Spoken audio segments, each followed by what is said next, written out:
Good morning all of you. TIU classes की 8 जून की current affairs की क्लास में मैं सुनील कुमार आपका स्वागत करता हूं। दोस्तों आइए सीधे पॉइंट पे आते हैं, टाइम वेस्ट नहीं कर रहे हैं, ठीक है ना। चलिए फर्स्ट पॉइंट देखते हैं कि 7 जून को कौन सा दिवस मनाया जाता है। तो आप बताएंगे world food safety day. World food safety day ये 7 जून को मनाया जाता है।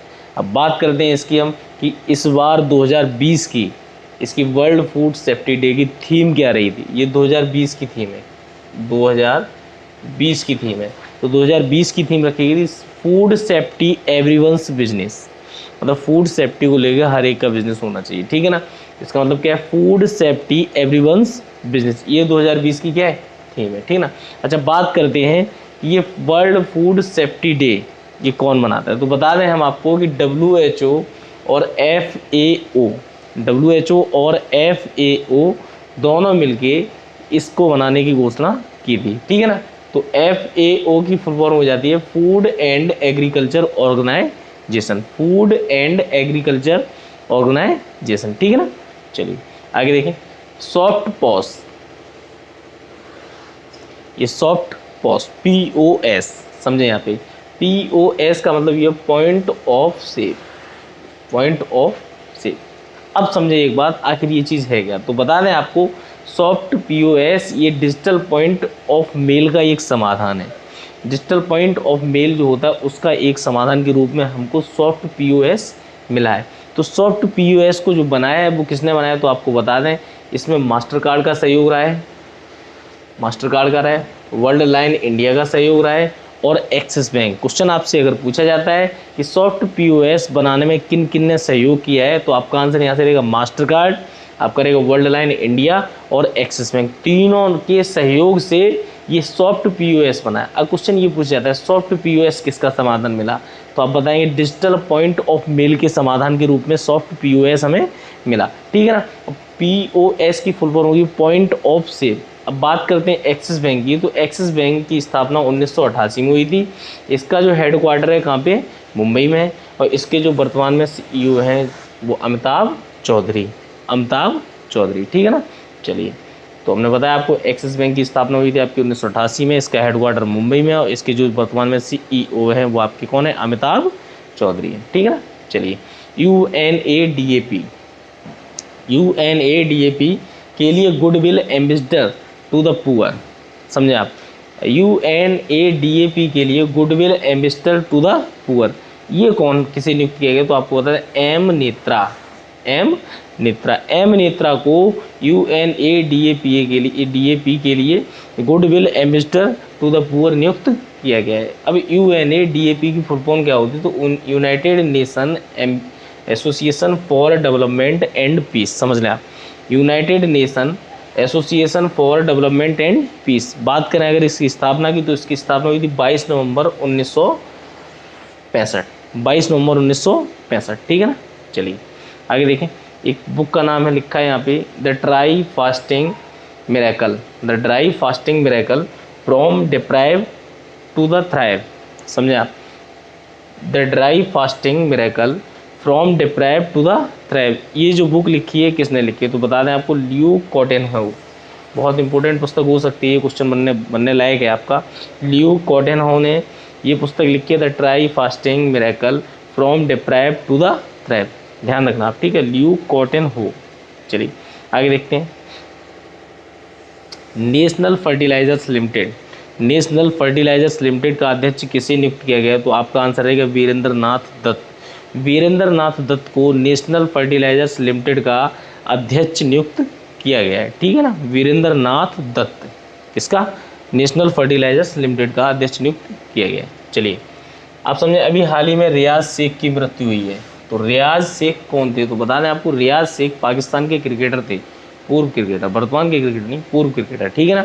तो रियाज शेख की मृत्यु हो गई है, जो कि कौन थे, पाकिस्तान के क्रिकेटर थे, ठीक है ना। चलिए अच्छा देखते हैं, कोविड-19 के प्रबंधन सूचकांक में प्रथम स्थान पर भारत का कौन सा राज्य है, समझे आप। कि कोविड-19 प्रबंधन सूचकांक मतलब क्या है ना, कि इसमें सबसे ज़्यादा प्रबंध किसने कर पाया, आगे ज़्यादा जुटा पाए, लोगों को ज़्यादा ठीक किया, लोगों तक ज़्यादा अच्छी से अच्छी सुविधाएं मुहैया कराई, इसका मतलब ये हो।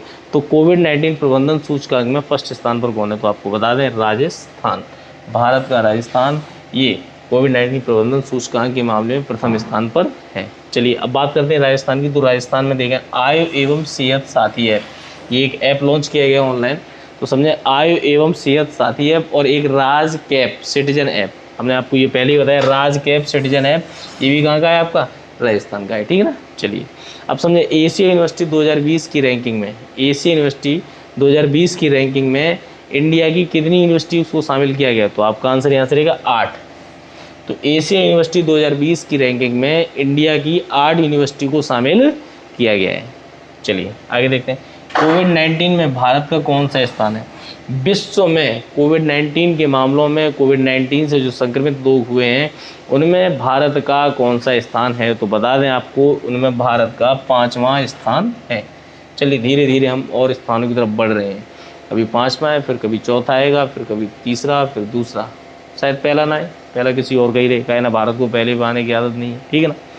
चलिए तो देखें यहाँ पे अगला पॉइंट आपका लिखा है मेघ संदेश ऐप, मेघ संदेश ऐप ये कर्नाटक सरकार ने जारी किया, किसने जारी किया, कर्नाटक सरकार ने। मेघ संदेश ऐप समझ लें, मेघ संदेश ऐप ये कर्नाटक सरकार ने जारी किया है, और कर्नाटक सरकार ने और भी ऐप जारी किए हैं, कोरोना वॉच ऐप, कोरोना से लड़ने के लिए corona watch app corona watch app ये जारी किया है, और एक और गेट सेट गो ये एक ऑनलाइन प्लेटफॉर्म है पढ़ाई के लिए, ये भी जारी किया है, ऑनलाइन प्लेटफॉर्म,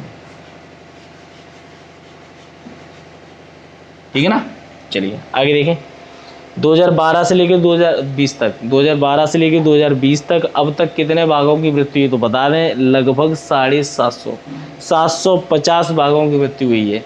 कब से, 2012 से लेकर 2020 तक के आंकड़ों के अनुसार लगभग 750 बाघों की मृत्यु हुई है। अगर बात करें सर्वाधिक बाघ कहाँ मारे गए हैं या कहाँ मरे पाए गए हैं, तो बता दें मध्य प्रदेश में, मध्य प्रदेश में सबसे ज़्यादा बाघ मरे हुए पाए गए हैं, मरे हुए मिले हैं।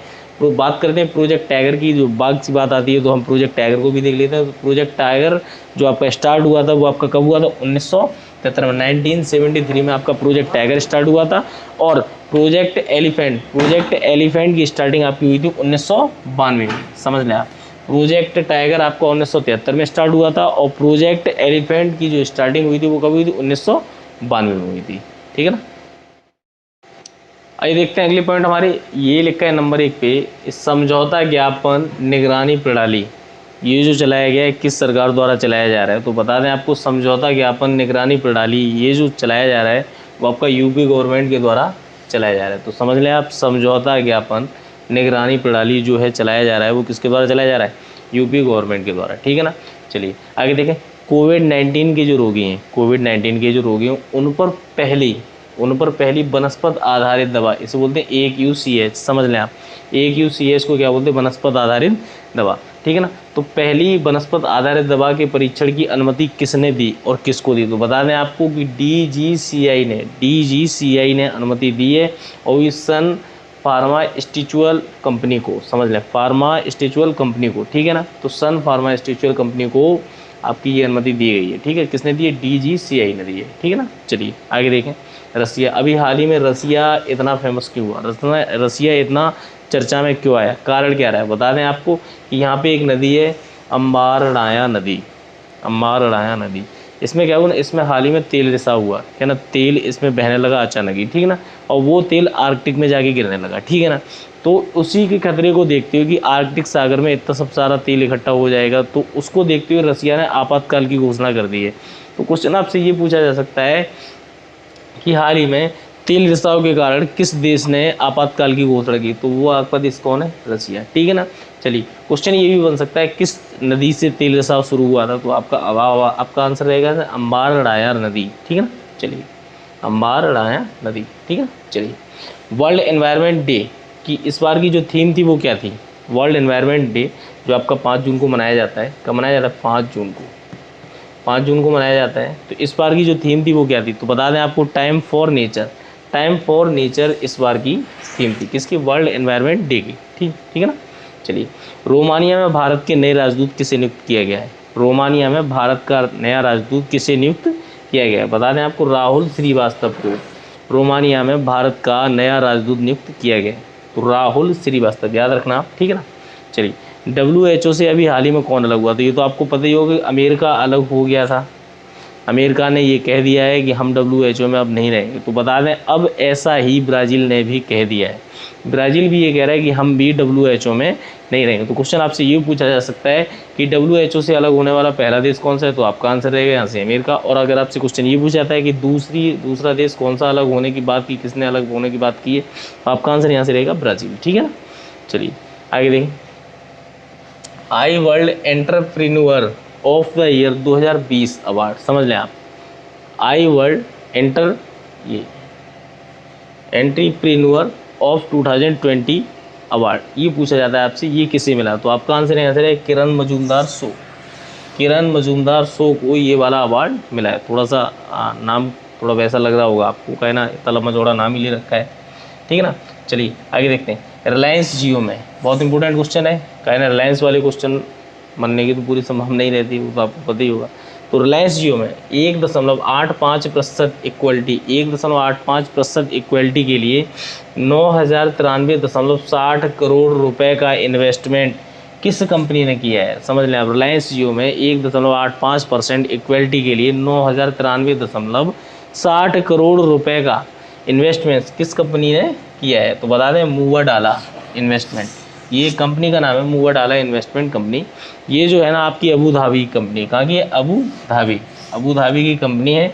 और बता दें आपको, जब रिलायंस जियो की बात आती है तो रिलायंस जियो की जो स्थापना हुई थी 8 मई 1973 में हुई थी, और इसका जो हेडक्वार्टर है कहाँ पे? मुंबई में। इसको जो फाउंडर थे वो कौन थे? धीरू भाई अम्बानी। और इसके जो वर्तमान में CEO हैं वो आपके मुकेश अम्बानी, ठीक है ना। तो दोस्तों कैसी रही आज की करंट अफेयर्स की क्लास? अच्छी लगी तो लाइक करें, शेयर करें, और चैनल सब्सक्राइब नहीं किया तो चैनल को सब्सक्राइब जरूर कर लेना, ठीक है ना। और बेल आइकन दबाना ना भूलना, जिससे कि हमारी अगली अपडेट आप तक पहुंचती रहे। टीम TI की तरफ से आपको बहुत बहुत धन्यवाद।